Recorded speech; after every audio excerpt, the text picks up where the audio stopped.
بسم اللہ الرحمن الرحیم۔ ٹیل پوائنٹ کے ناظرین السلام علیکم۔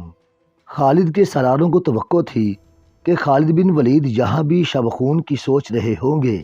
خالد نے اتنے دن گزر جانے کے بعد بھی سالاروں کو نہیں بتایا تھا کہ وہ کیا کرنا چاہتے ہیں۔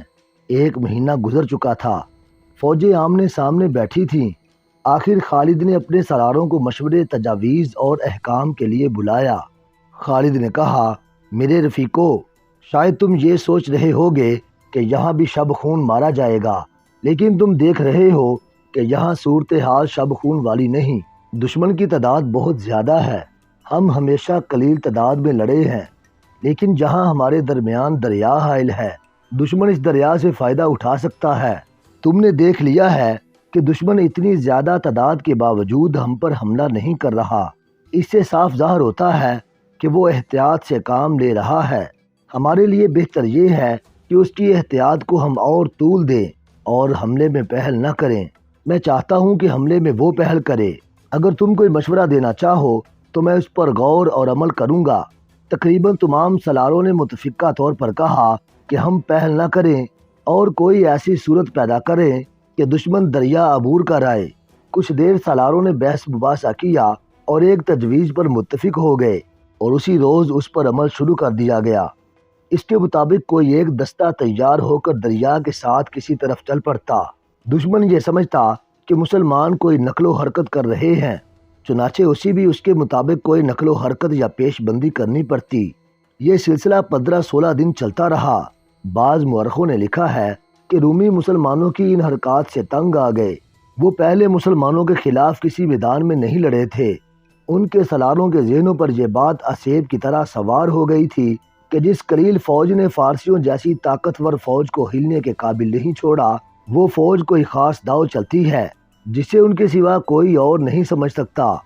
پہلے کہا جا چکا ہے کہ خالد دشمن پر نفسیاتی وار کرنے کی مہارت رکھتے تھے۔ اس صورتحال میں بھی انہوں نے رومیوں کو تذبذب میں مبتلا کر کے ان کے ذہنوں پر ایسا نفسیاتی اثر ڈالا کہ وہ نہ کچھ سمجھنے کے اور نہ کوئی فیصلہ کرنے کے قابل رہے۔ 21 جنوری 634 کے روز دشمن اس قدر تنگ آ گیا کہ اس کے ایک سالار نے دریا کے کنارے کھڑے ہو کر بڑی بلند آواز سے مسلمانوں سے کہا، کیا تم دریا پار کر کے ادھر آؤ گے یا ہم دریا پار کر کے ادھر آ جائیں؟ لڑنا ہے تو سامنے آؤ۔ خالد بن ولید نے اعلان کروایا، ہم تعداد میں بہت تھوڑے ہیں، ہم سے ڈرتے کیوں ہو؟ تمہاری تعداد اتنی زیادہ ہے کہ تمہیں ہم سے پوچھے بغیر ادھر آ جانا چاہیے۔ دشمن کی طرف سے للکار سنائی دی، پھر سنبھل جاؤ، ہم آ رہے ہیں۔ دشمن نے دریا عبور کرنا شروع کر دیا۔ خالد نے اپنے مجاہدین کو دریا کے کنارے سے ہٹا کر کچھ دور لڑائی کی ترتیب میں کر لیا۔ حسب معمول ان کی فوج 3 حصوں میں بٹی ہوئی تھی اور خالد خود درمیانی حصے کے ساتھ تھے۔ جنگی مبصروں نے لکھا ہے کہ خالد نے دشمن کے لیے اتنی زیادہ جگہ خالی کر دی کہ دشمن اور اس کے پیچھے دریا، ان دونوں کے درمیان اتنی جگہ خالی رہے کہ اس کے عقب میں جانا پڑے تو جگہ مل جائے، ورنہ دریا ان کے عقب کی حفاظت کرتا۔ جب دشمن میدان میں آ گیا تو رومی جرنیلوں نے فارسیوں اور عیسائیوں کے لشکر کو ان کے قبیلوں کے مطابق تقسیم کر دیا۔ انہوں نے ایرانی سالاروں سے کہا کہ اس تقسیم سے یہ پتہ چل جائے گا کہ کون کس طرح لڑا ہے، بھاگنے والوں کے قبیلے کا بھی علم ہو جائے گا۔ یہ تقسیم اس طرح ہوئی کہ رومی الگ ہو گئے، مدائن کی فوج ان سے کچھ دور الگ ہو گئی اور عیسائیوں کے قبیلے مدائن کی فوج سے الگ، اور ہر قبیلہ ایک دوسرے سے الگ الگ ہو گیا۔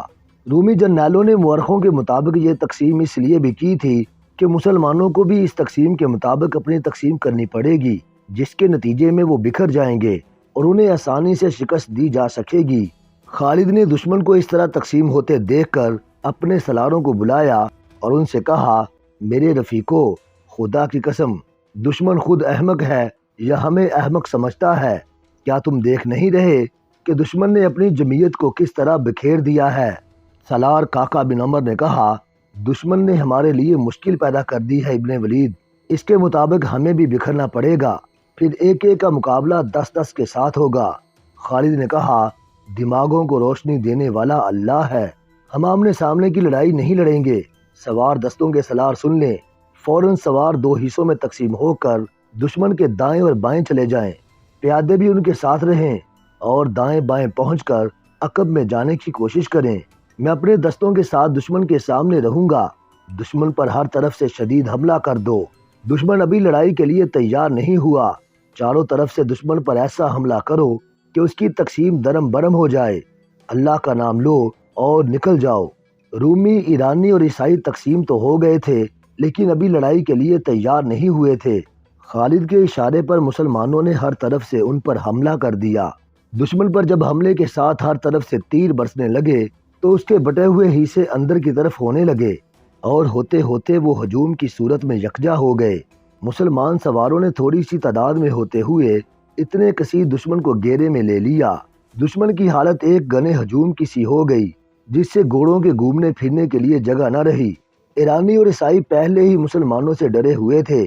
وہ چھپنے یا پیچھے ہٹنے کے انداز سے رومی دستوں کے اندر چلے گئے اور انہیں حرکت کے قابل نہ چھوڑا۔ مسلمان سواروں نے دوڑتے گھوڑوں سے دشمن کے اس ہجوم پر تیر برسائے، جن سے دشمن کی اتنی بڑی تعداد زیادہ سمٹ گئی۔ اس کیفیت میں پیادہ مجاہدین نے ہلہ بول دیا۔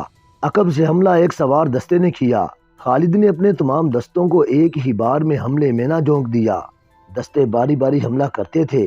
خالد نے ایسی چال چلی تھی کہ لڑائی کی صورت لڑائی کی نہ رہی، بلکہ یہ رومیوں، آتش پرستوں اور عیسائیوں کا قتل عام تھا۔ رومیوں نے دفاعی لڑائی لڑنے کی کوشش کی، لیکن میدان اس کے زخموں اور اس کی لاشوں سے بھر گیا۔ سپاہیوں کا حوصلہ ٹوٹ گیا اور وہ میدان سے بھاگنے لگے۔ خالد نے حکم دیا، پیچھے جاؤ، ان کے پیچھے جاؤ، کوئی زندہ بچ کر نہ جائے۔ مجاہدین نے تعاقب کر کے بھاگنے والوں کو تیروں اور برسیوں سے ختم کیا اور مارکا ختم ہو گیا۔ تقریباً تمام مورخوں نے لکھا ہے کہ اس مارکے میں 1,00,000 رومی، ایرانی اور عیسائی مارے گئے۔ ایک بہت بڑی اتحادی فوج ختم ہو گئی۔ مسلمانوں کی تعداد 15,000 سے زیادہ نہیں تھی۔ خالد 10 روز وہیں رہے۔ انہوں نے بڑی تیزی سے وہاں کا انتظامی ڈھانچہ مکمل کیا۔ ایک دستہ وہاں چھوڑا اور 31 جنوری 634 کے روز لشکر کو ہیرا کی طرف کوچ کا حکم دیا۔ ایک سالار اپنے ایک ساتھی سالار سے کہہ رہا تھا، کیا تم دیکھ نہیں رہے؟ ابن ولید چپ سا ہو گیا ہے۔ خدا کی قسم، میں نہیں مانوں گا کہ ابن ولید تھک گیا ہے یا مسلسل مارکوں سے اکتا گیا ہے۔ دوسرے سالار نے کہا، اور میں یہ بھی نہیں مانوں گا کہ ابن ولید ڈر گیا ہے کہ وہ اپنے مستقر سے اتنی دور دشمن ملک کے اندر آ گیا ہے، لیکن میں اسے کسی سوچ میں ڈوبا ہوا ضرور دیکھ رہا ہوں۔ ہاں، وہ کچھ اور سوچ رہا ہے۔ پوچھ نہ لے۔ ہم نہیں پوچھیں گے تو اور کون پوچھنے آئے گا؟ خالد سوچ میں ڈوب ہی جایا کرتے تھے۔ یہ ایک مارکے کی فراغت کے بعد اگلے مارکے کی سوچ ہوتی تھی۔ وہ سوچ سمجھ کر اور تمام تر دماغی قوتوں کو بروئے کار لا کر لڑا کرتے تھے۔ دشمن کے پاس بے پناہ جنگی قوت تھی۔ وہ گہری سوچ کے بغیر اپنی فوج کی برتری اور افراد کے بلبوتے پر بھی لڑ سکتا تھا۔ مسلمان ایسا خطرہ مول نہیں لے سکتے تھے۔ ان کی تعداد کسی بھی مارکے میں 18,000 سے زیادہ نہیں تھی۔ ان کی تعداد 15 اور 18,000 کے درمیان رہتی تھی۔ ایک ایک مجاہد کا مقابلہ 3 سے 6 کفار سے ہوتا تھا، لہٰذا انہیں عقل اور ہوش مندی کی جنگ لڑنی پڑتی تھی۔ ایسی عقل اور ہوش مندی میں خالد کا کوئی ثانی نہ تھا۔ انہی اوصاف کی بدولت رسول اکرم صلی اللہ علیہ وآلہ وسلم نے انہیں اللہ کی تلوار کہا تھا۔ جذبہ تو خالد میں تھا ہی، لیکن انہیں دماغ زیادہ لڑانا پڑتا تھا۔ ہر مارکے سے پہلے خالد جاسوسوں سے دشمن کی کیفیت اور اس کی زمین اور نفری وغیرہ کی تفصیلات معلوم کر کے گہری سوچ میں ڈوب جاتے، پھر اپنے سراروں سے صلاح مشورہ کرتے تھے۔ لیکن فراز کی جنگ کے بعد ان پر ایسی خاموشی طاری ہو گئی تھی جو کچھ اور ہی قسم کی تھی۔ ان کی اس خاموشی کو دیکھ کر ان کے سالار کچھ پریشان سے ہو رہے تھے۔ یہ فراز سے ہیرا کی طرف کوچ سے 2 روز پہلے کا واقعہ ہے۔ 3-4 سالار خالد کے خیمے میں جا بیٹھے۔ سالار قعقاع بن عمرو نے کہا، ابن ولید، خدا کی قسم، جس سوچ میں تو ڈوبا ہوا ہے اس کا تعلق کسی لڑائی کے ساتھ نہیں۔ ہم ایک ہی منزل کے مسافر ہیں، تجھے اکیلا پریشان نہیں ہونے دیں گے۔ خالد نے سب کی طرف دیکھا اور مسکرائے۔ خالد نے کہا، ابن عمر ٹھیک کہتا ہے، میں جس سوچ میں پڑا رہتا ہوں اس کا تعلق کسی لڑائی کے ساتھ نہیں۔ ایک اور سالار نے کہا، کچھ ہمیں بھی بتا ابن ولید، خدا کی قسم تو پسند نہیں کرے گا کہ ہم سب تجھے دیکھ دیکھ کر پریشان ہوتے رہیں۔ خالد نے کہا، نہیں پسند کروں گا۔ تم میں سے کوئی بھی پریشان ہوگا تجھے مجھے ناپسند ہوگا۔ میں کسی لڑائی کے لیے کبھی پریشان نہیں ہوا۔ 3 دشمنوں کی فوجیں مل کر ہمارے خلاف آئیں میں پریشان نہیں ہوا۔ میں نے خلیفۃ المسلمین کے حکم کی خلاف ورزی کرتے ہوئے رومیوں کو جا للکارا۔ میں نے ایک خطرہ مول لیا تھا۔ میں پریشان نہیں ہوا۔ مجھے ہر میدان میں اور ہر مشکل میں اللہ نے روشنی دکھائی ہے، اور تمہیں اللہ نے ہمت دی ہے کہ تم اتنے جلدی دشمن پر غالب آ گئے۔ اب میری پریشانی یہ ہے کہ میں فریضہ حج ادا کرنا چاہتا ہوں، لیکن تم دیکھ رہے ہو میں کہاں ہوں اور میری ذمہ داریاں کیا ہیں۔ کیا میں اس فرض کو چھوڑ کر حج کا فرض ادا کر سکتا ہوں؟ نہیں کر سکتا میرے رفیقو، لیکن میرا دل میرے قابو سے باہر ہو گیا ہے۔ خدا کی قسم، یہ میری روح کی آواز ہے کہ ولید کے بیٹے، کیا تجھے یقین ہے کہ تو اگلے حج تک زندہ رہے گا؟ مجھے یقین نہیں میرے رفیقو۔ ہم نے جن دو دشمنوں کو شکستیں دی ہیں ان کی جنگی طاقت تم نے دیکھ لی ہے، اور تم نے یہ بھی دیکھ لیا ہے کہ تمام قبیلے فوراً ان سے جا ملتے ہیں۔ ابھی ہمیں بڑی خونریز جنگیں لڑنی ہیں۔ فارسی اور رومی تیار ہو کر ہم سے شکستوں کا انتقام لیں گے۔ میں محسوس کر رہا ہوں کہ میری زندگی چند روزہ رہ گئی ہے، اور میرے رفیقو، میں کچھ بھی نہیں، تم کچھ بھی نہیں، صرف اللہ ہے جو ہمارے سینوں میں ہے، وہی سب کچھ ہے۔ پھر میں کیوں نہ اس کے حضور اس کے عظیم گھر میں جا کر سجدہ کروں؟ کیا تم مجھے اجازت دو گے کہ میں اپنی طرف سے تم سب کی طرف سے اور ہر ایک مجاہد کی طرف سے خانہ کعبہ جا کر اللہ کے حضور شکر ادا کروں؟ ایک سالار نے کہا، بے شک، بے شک، کون رد کر سکتا ہے اس جذبے کو اور اس خواہش کو جو تو نے بیان کی ہے؟ مسنا بن حارثہ نے پوچھا، لیکن تو حج پہ جائے گا کیسے ابن ولید؟ پیچھے کچھ ہو گیا تو؟ خالد نے کہا، میں کسی لڑائی میں مارا جاؤں گا تو خدا کی قسم تم یہ نہیں سوچو گے کہ اب کیا ہوگا؟ کیا میرے نہ ہونے سے تمہارے حوصلے ٹوٹ جائیں گے؟ نہیں نہیں، ایسا نہیں ہوگا۔ کاکا بن عمر نے کہا، رب کعبہ کی قسم ایسا نہیں ہوگا۔ ہم میں سے کوئی ایک بھی زندہ ہوگا تو وہ اسلام کے پرچم کو گرنے نہیں دے گا۔ یوں کر ابن ولید، آج ہی قاصد کو روانہ کر دے کہ وہ امیر المومنین سے اجازت لے آئے کہ تو حج پہ جا سکتا ہے۔ خالد نے مسکرا کر کہا، جس سوچ نے مجھے پریشان کر رکھا ہے وہ یہی سوچ ہے۔ میں جانتا ہوں امیر المومنین اجازت نہیں دیں گے، انہیں یہاں کے حالات کا علم ہے۔ اگر وہ اجازت دے بھی دیں تو یہ خطرہ پیدا ہو جائے گا کہ دشمن کو پتہ چل جائے گا کہ ابن ولید چلا گیا ہے۔ میں اپنے لشکر کو بھی نہیں بتانا چاہتا کہ میں ان کے ساتھ نہیں ہوں۔ میں بہت کم وقت میں جا کر واپس آنا چاہتا ہوں۔ مسنا بن حارثہ نے کہا، خدا کی قسم ولید کے بیٹے، تو نہیں جانتا کہ تو جو کہہ رہا ہے یہ ناممکن ہے۔ خالد نے کہا، اللہ ناممکن کو ممکن بنا دیا کرتا ہے، انسان کو ہمت کرنی چاہیے۔ میں تمہیں بتاتا ہوں کہ میں کیا کروں گا اور کس راستے سے جاؤں گا۔ خالد نے انہیں پہلے یہ بتایا کہ وہ کیا کریں، پھر وہ راستہ بتایا جس راستے سے انہیں حج کے لیے مکہ جانا اور آنا تھا۔ حج میں صرف 14 دن باقی تھے، اور فراز سے مکہ تک کی مسافت تیز چلنے سے 2.5 مہینے سے کچھ زیادہ تھی۔ خالد کو کوئی چھوٹا راستہ دیکھنا تھا، لیکن کوئی راستہ چھوٹا نہیں تھا۔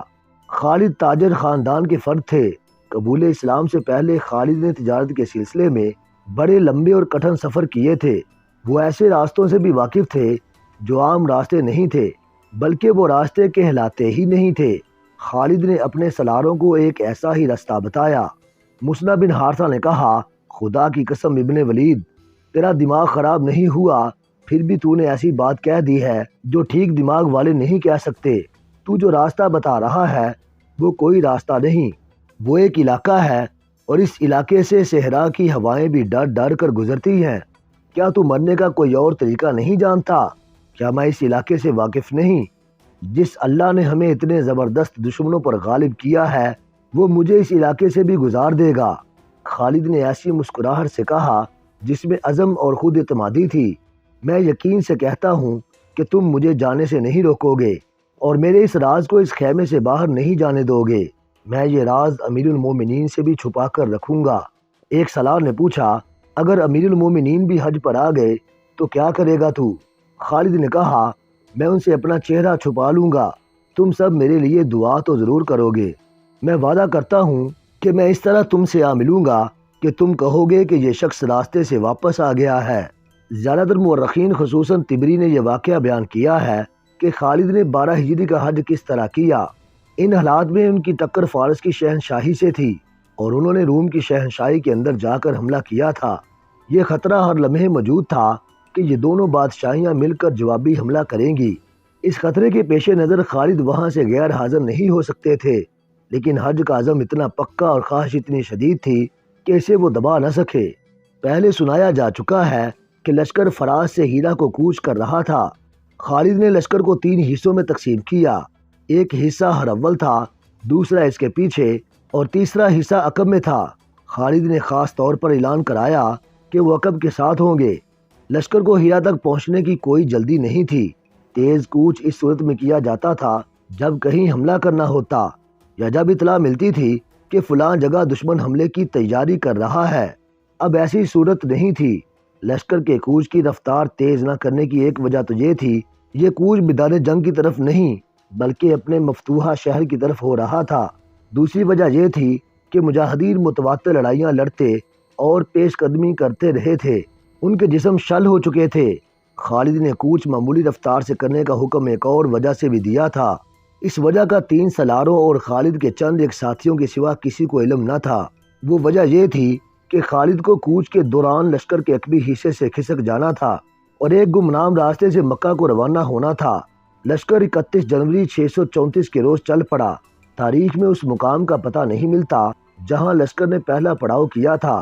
رات کو جب لشکر گہری نیند سو گیا تو خالد اپنے چند ایک ساتھیوں کے ساتھ خیمہ گاہ سے نکلے اور غائب ہو گئے۔ کسی بھی مورخ نے ان کے ساتھیوں کے نام نہیں لکھے جو ان کے ساتھ حج کو گئے تھے۔ خالد اور ان کے ساتھی اونٹوں پر سوار تھے۔ جس علاقے میں سے انہیں گزرنا تھا وہاں سے صرف اونٹ گزر سکتا تھا، گھوڑا بھی جواب دے جاتا تھا۔ صحراؤں میں بعض علاقے بے حد دشوار گزار ہوتے تھے، مسافر ادھر سے گزرنے کی جرت نہیں کرتے تھے۔ صحرائی قزاق اور بڑے پیمانے پر راہزنی کرنے والے انہی علاقوں میں رہتے تھے اور لوٹ مار کا مال وہیں رکھتے تھے۔ ان میں کچھ علاقے ایسے خوفناک تھے کہ قزاق اور راہزن بھی ان میں داخل ہونے کی جرت نہیں کرتے تھے۔ اس دور میں صحرا کے جس علاقے کو دشوار گزار اور خطرناک کہنا ہوتا تھا تو کہا جاتا تھا کہ وہاں تو ڈاکو اور راہزن بھی نہیں جاتے۔ خالد نے مکہ تک جلدی پہنچنے کا جو راستہ اختیار کیا تھا وہ ایسا ہی تھا جہاں ڈاکو اور راہزن بھی نہیں جاتے تھے۔ اتنے خطرناک اور وسیع علاقے سے زندہ گزر جانا ہی ایک کارنامہ تھا، لیکن خالد دنوں کی مسافت منٹوں میں طے کرنے کی کوشش میں تھے۔ انہیں صرف یہ سہولت حاصل تھی کہ موسم سردیوں کا تھا، لیکن سینکڑوں میلوں تک پانی کا نام و نشان نہ تھا۔ اس علاقے میں ایک اور خطرہ ریت اور مٹی کے ان ٹیلوں کا تھا جن کی شکلیں عجیب و غریب تھیں۔ یہ کئی میل وسیع نشیب میں کھڑے تھے، بعض چٹانوں کی طرح چوڑے تھے، بعض گول اور بعض ستونوں کی طرح اوپر کو اٹھے ہوئے تھے۔ ایسے نشیب بول بلیوں کی طرح تھے۔ ان میں بھٹک جانے کا خطرہ زیادہ تھا۔ گھوم پھر کر انسان وہیں کا وہیں رہتا اور سمجھتا تھا کہ وہ بہت سا فاصلہ طے کر آیا ہے، حتیٰ کہ وہ ایک جگہ ہی چلتا اور مڑتا تھک کر چور ہو جاتا تھا۔ پانی پی کر پانی کا ذخیرہ وہیں ختم ہو جاتا تھا۔ اس دور کی تحریروں سے پتہ چلتا ہے کہ صحرا کے اس حصے کی صعوبتیں، دشواریاں اور وہاں کے خطرے ایسے تھے جو دیکھے بغیر انسان کے تصور میں نہیں آ سکتے تھے۔ کئی جگہوں پر اونٹ یوں بدک گئے جیسے انہوں نے کوئی ایسی چیز دیکھ لی ہو جو انسانوں کو نظر نہیں آ سکتی تھی۔ اونٹ صحرائی جانور ہونے کی وجہ سے اس پانی کی بھی بو پا لیتا ہے جو زمین کے نیچے ہوتا ہے۔ کہیں چشمہ ہو جو نظر نہ آتا ہو، اونٹ اپنے آپ اس طرف چل پڑتا ہے۔ اونٹ خطروں کو بھی دور سے سونگھ لیتا ہے۔ خالد کے مختصر سے قافلے کے اونٹ کئی جگہوں پر بدکے۔ ان کے سواروں نے ادھر ادھر اور پیچھے دیکھا مگر انہیں کچھ بھی نظر نہ آیا۔ زیادہ خطرہ صحرائی سام کا تھا جو 1.5 یا زیادہ سے زیادہ 2 بلسٹ کا ہوتا ہے۔ یہ دنیا کے دوسرے ملکوں کے سانپوں کی طرح آگے کو نہیں رینگتا بلکہ پہلو کی طرف رینگتا ہے۔ انسان یا جانور کو ڈس لے تو 2-4 منٹوں میں موت واقع ہو جاتی ہے۔ صحرائی بچھو اس سانپ کی طرح زہریلا ہوتا ہے۔ ایک مورخ یعقوبی نے خالد کے اس سفر کو بیان کرتے ہوئے حیرت کا اظہار کیا ہے۔ اس نے اپنے دور کے کسی عالم کا حوالہ دے کر لکھا ہے کہ ایک معجزے وہ تھے جو خدا نے پیغمبروں کو دکھائے، اور خالد کا یہ سفر ان معجزوں میں تھا جو انسان اپنی خداداد قوتوں سے کر دکھایا کرتے ہیں۔ خالد اپنے ساتھیوں سمیت بروقت مکہ پہنچ گئے۔ انہیں اس خبر نے پریشان کر دیا کہ خلیفۃ المسلمین ابو بکر بھی فریضہ حج کی ادائیگی کے لیے آئے ہوئے تھے۔ خالد نے سنت کے مطابق اپنا سر استرے سے مڑوا دیا۔ انہوں نے اپنے ساتھیوں سے کہا کہ وہ اپنے چہرے چھپا کر رکھیں تاکہ کوئی انہیں پہچان نہ سکے۔ فریضہ حج ادا کر کے خالد نے بڑی تیزی سے پانی اور دیگر زادیرہ اکٹھا کیا اور واپسی کے سفر کو روانہ ہو گئے۔ یوں کہنا غلط نہ ہوگا کہ وہ ایک بار پھر موت کی وادی میں داخل ہو گئے۔ تمام مورخ متفقہ طور پر لکھتے ہیں کہ خالد اس وقت ہیرا پہنچے جب فراز سے چلا ہوا ان کا لشکر ہیرا میں داخل ہو رہا تھا۔ لشکر کا عقبی حصہ جس کے ساتھ خالد کو ہونا چاہیے تھا وہ بھی ہیرا سے کچھ دور تھا۔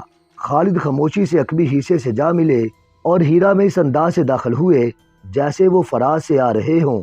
مورخوں نے لکھا ہے کہ لشکر نے جب دیکھا کہ ان کے سالار اعلیٰ خالد اور چند اور افراد کے سر اس طرح سے صاف کیے ہوئے ہیں تو لشکر میں چاہ مگویاں ہونے لگیں، لیکن سر منڈوانا کوئی عجیب چیز نہیں تھی۔ اگر لشکر کو خالد خود بھی بتاتے کہ وہ حج کر کے آئے ہیں تو کوئی بھی یقین نہ کرتا۔ مشہور مورخ طبری نے لکھا ہے کہ خالد مطمئن تھے کہ انہیں مکہ میں کسی نے نہیں پہچانا۔ 4 مہینے گزر گئے۔ کسریٰ کے خلاف جنگی کارروائیاں ختم ہو چکی تھیں۔ عراق کا بہت سا علاقہ کسریٰ سے چھین کر سلطنت اسلامیہ میں شامل کر لیا گیا تھا۔ کسریٰ کی جنگی طاقت کا دم خم توڑ دیا گیا تھا۔ آتش پرست فارسیوں کی دونس اور دھاندلی ختم ہو چکی تھی۔ یہ خطرہ اگر ہمیشہ کے لیے نہیں تو بڑی لمبی مدت کے لیے ختم ہو گیا تھا کہ فارس کی جنگی طاقت حملہ کر کے مسلمانوں کو کچل ڈالے گی۔ فارسی آتش پرستوں کے نامور جرنیل کارن، ہرمز، بیمن جازویہ، اندرزگر، روزبا اور زرمہر اور دوسرے جن کی جنگی اہلیت اور دہشت مشہور تھی، خالد اور ان کے مجاہدین کے ہاتھوں مختلف مارکوں میں مارے گئے تھے۔ ان جیسے جرنیل پیدا کرنے کے لیے بڑی لمبی مدت درکار تھی۔ اب تو پورے عراق میں اور مدائن کے محلات کے اندر بھی ان مسلمانوں کی داغ بیٹھ گئی تھی جنہیں انہی محلات میں عرب کے بدو اور ڈاکو کہا گیا تھا۔ سب سے بڑی فتح تو یہ تھی کہ اسلام نے اپنی عظمت کا احساس دلا دیا تھا۔ خالد نے ہیرا میں 4 مہینے گزار کر اپنے لشکر کو آرام کرنے کی مہلت دی اور اس خیال سے جنگی تربیت بھی جاری رکھی کہ مجاہدین لشکر سست نہ ہو جائیں۔ اس کے علاوہ خالد نے مفتوحہ علاقوں کا نظم و نسق اور محصولات کی وصولی کا نظام بھی بہتر بنایا۔ بقیہ حصہ انشاءاللہ ہم اگلی اقساط میں بیان کریں گے۔